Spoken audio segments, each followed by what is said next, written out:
I mean, right now the washout rate is 35%. If we get down to 25 or 20% as a washout rate, we get more controllers through the academy and working in towers across the country. We're offering some tutoring for the controllers. If they're right on the edge, they need a little extra help, we're going to offer them the help. We're able to bring in more instructors, which has been a problem. So all of these things coming together with trying to keep the controllers who are at the age of retirement, keep them from retiring. We're going to give them a 20% upfront cash bonus if they don't retire. They stay and they work for us. America needs them to stay on the job. So if we ask them to stay, let's pay them a little more to stay. But all those things are coming together to bring us to a place where we can have more controllers navigating our airspace. And again, Pete can't. I wish Pete could snap his fingers and make this happen overnight. It can't. It just takes time. But what you need to know is that the plans are in place and we're rolling forward with the structural changes that are going to fundamentally change the way air traffic control in this country works. And I fly a lot. Frank, I think sometimes the FAA hates me because my flights are delayed or canceled all the time. America deserves better. We do deserve better, and there's way too many delays and cancellations. And if it's an equipment problem, so be it. If it's weather, yes, okay. But if it's coming from our system or not having enough controllers, that's unacceptable. And so we're working, and you got to offer some grace because this is a problem that is, decades in the making. It's going to take months, if not years, to get us to full capacity, but we're doing it. And so just stay tuned. You're going to see the results, in the coming year and years. So again, I want to thank you all for having me. Again, I understand how important this tower is. I understand how important this airport is. I understand how important this region is because I come from here. And again, I'm committing that I'm going to work with your leadership, your congressmen, your U.S. senators, who, by the way, I get along with very well, on how we can come together and get a strategy, get a plan, and get the resources to make sure you have a brand new tower at your airport. And so with that, I want to turn it over to your great congressman, who I couldn't ask for a better friend and better ally, better partner. You couldn't ask for a better advocate fighting for the Northland than Pete Stauber, and I'm grateful to call him a friend and a colleague. And again, asking me to come up here, Pete, thank you for inviting me and being part of this tour. Pete Stauber. Mr. Secretary, thanks for coming. It was about 2 months ago I met with the Secretary and I said, we've got an air traffic control tower in Duluth, third oldest in the nation. I need you to come and look at it and understand the immediate need that we have here for a new air traffic control tower. Secretary Duffy said he promised me, he committed, he made that commitment today.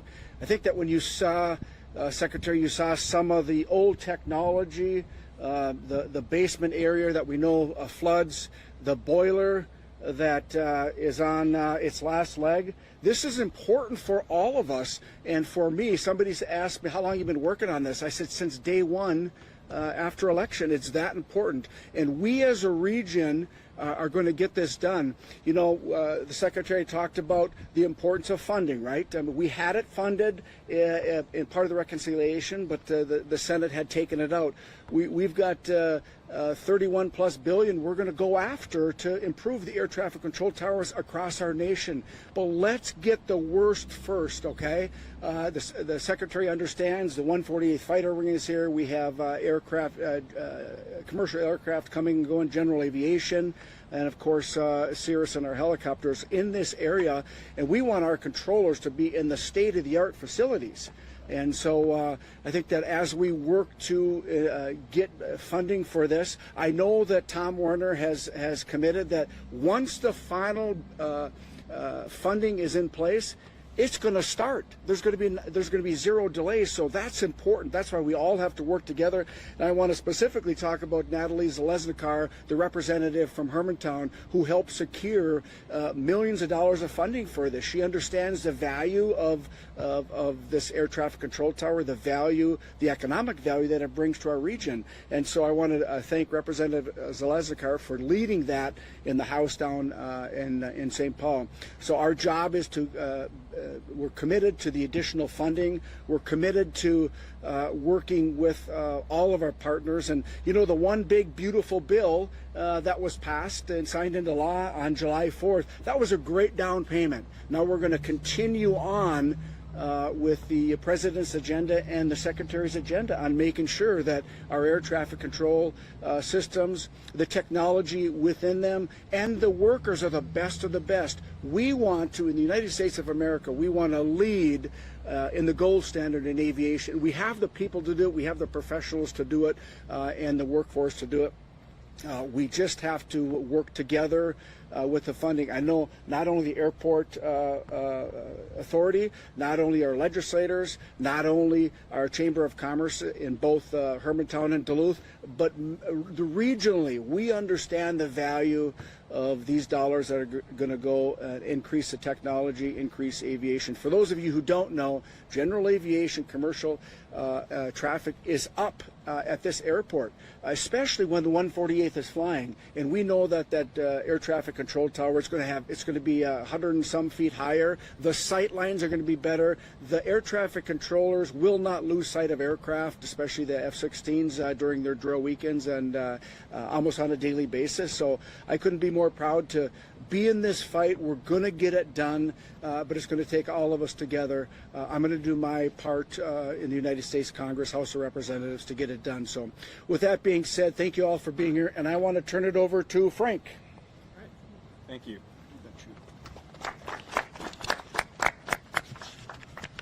First and foremost, I want to thank Mr. Secretary and the Congressman for inviting me to come along.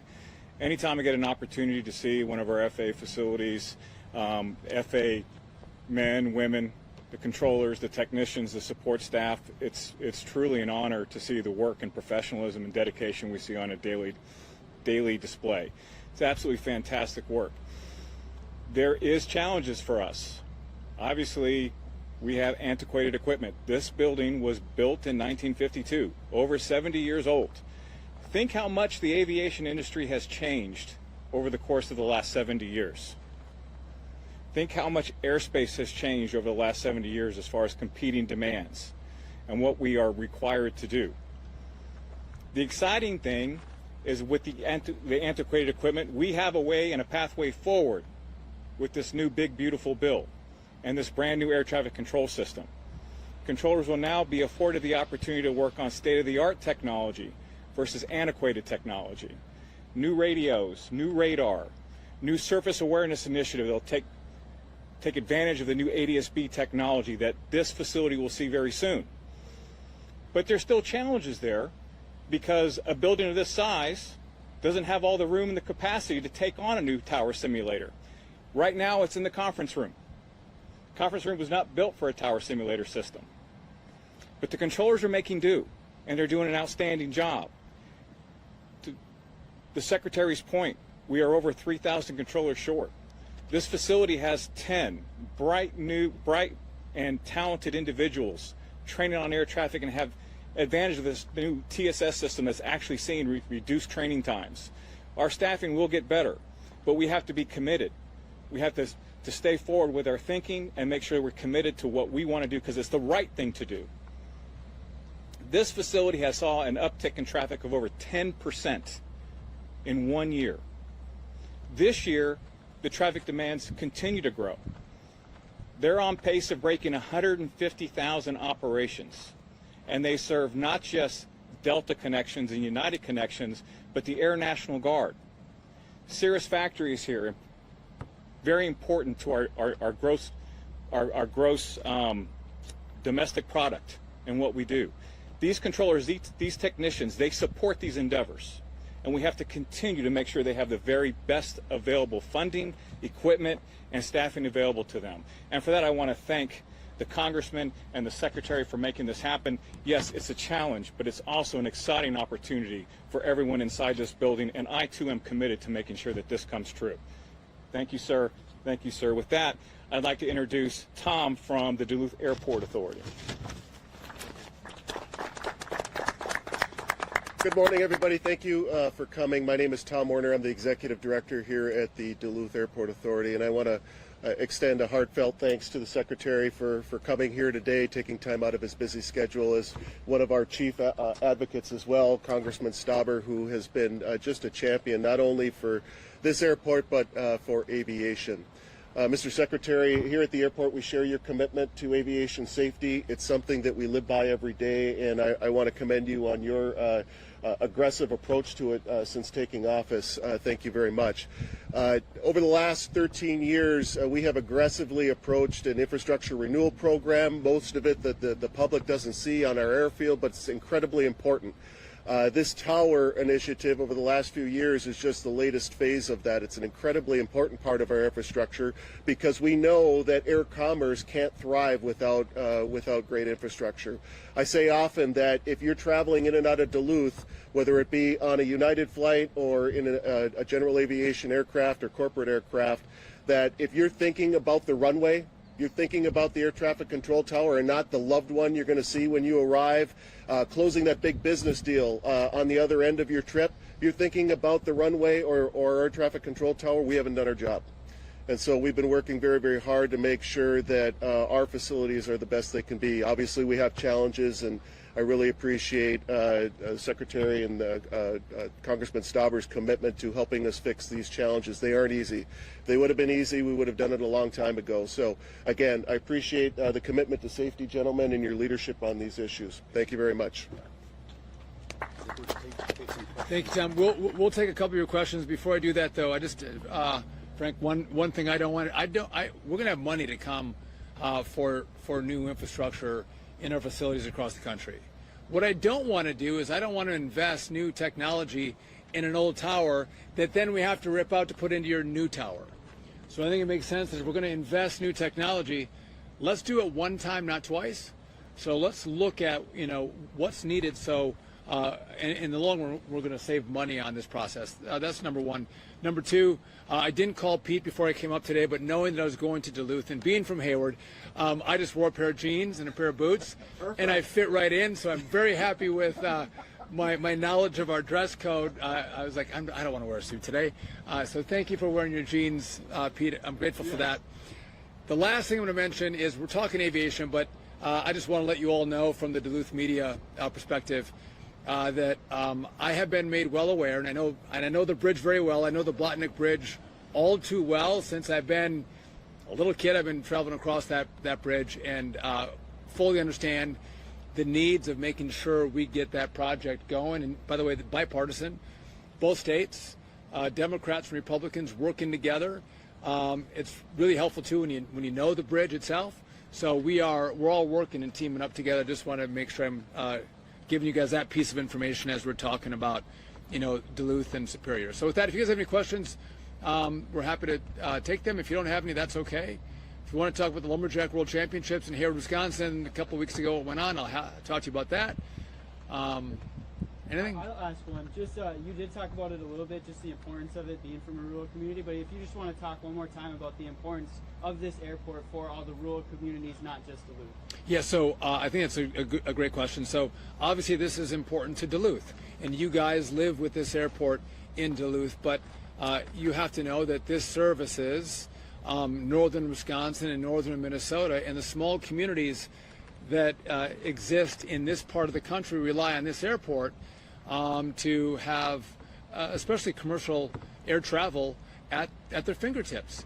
And again, if you're driving to Minneapolis or Milwaukee, no matter, depending on where you're at, it doesn't work. So it's critical that the small communities that can't drive that far have access to this airport. And again, we have 2 airlines that fly in right now. It's great. Maybe we're gonna get the third back, Tom. Who knows?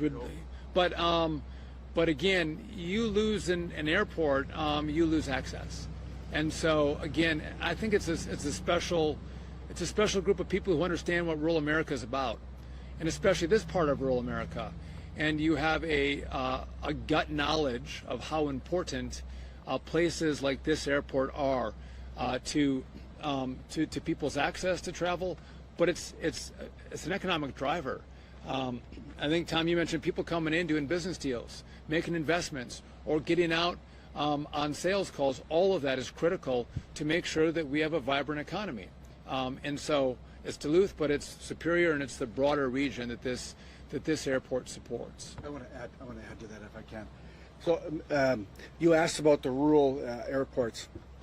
So not only did Secretary Duffy, he understands the need for it, but he just mentioned he understands the need for rural America. This administration and this secretary will protect and work with the rural legislators. He's not just in Newark or New York City or D.C. or Philadelphia or Houston. He's here in Duluth. He understands. He comes from a small town. He understands that rural America is who we are. Born and raised. Anyone else for us? Yeah. I will ask, was the funding for this rebuilding the tower all coming from the big beautiful bill, or where's all that coming from? There are revenue sources that we have that we can pull from, and by the way, it's competitive. We look at the needs across the national airspace and where we're going to invest. Had I got all the money that I wanted in the big beautiful bill that Pete was helping me fight for, the $31 billion versus the $12.5 billion, I would have had it for all of the bricks and mortar that we needed. But that doesn't mean we don't have resources. Frank knows this. We have infrastructure dollars that we give out in the form of grants. And what I've talked to everyone here about is I need more from the state. I need more from the local community, because there's a huge chunk for the federal government. We're going to do our part, but I want to see what else you can pull in locally. And Pete's committed to doing that, and then we're going to find out, what that number is and, what we can do to make sure this project goes. And I love when you say they're shovel ready, projects that are ready to go, that this tower could be done in 2 years would be remarkable. So yeah, that's so I don't have it all, but we do have, the FAA is funded, and there is grant money that goes to facilities like this. And real quick, can I ask what your general takeaway was from your tour here? Yeah, so I've seen a lot of really old towers, right? And old towers where the drop-down ceilings are gone because they had leaks, and the carpet's musty. But this one is unique in that it's small, it's really old, and the technology that you're using, again, is it safe? Of course, listen, our airspace is safe, but our airspace is getting more complicated. And we can't have more aircraft in the airspace and think we're going to be able to manage it with this old equipment. And so to the controllers, they do a fantastic job, and kudos to them, and Frank mentioned that also. Grateful for them. But they deserve better. They deserve better infrastructure. They deserve better technology. If we were using, I'm dating myself, but we'd play Atari back in the 80s, right? Old school. That is like rock star technology compared to what they're using here. And you look at how far we've come in the development of technology and resources. We have to deploy it. And so I was taken by how old it was, how antiquated it was. And again, I would love to tell you that you're all really unique and special, but you're not. In that I look across from community to community, and this is the American story. And I don't want, when we leave, that to be the American story, that we actually have stepped in, that Congress did their part. We've dealt with some of the slowness of the FAA, which they can move slowly.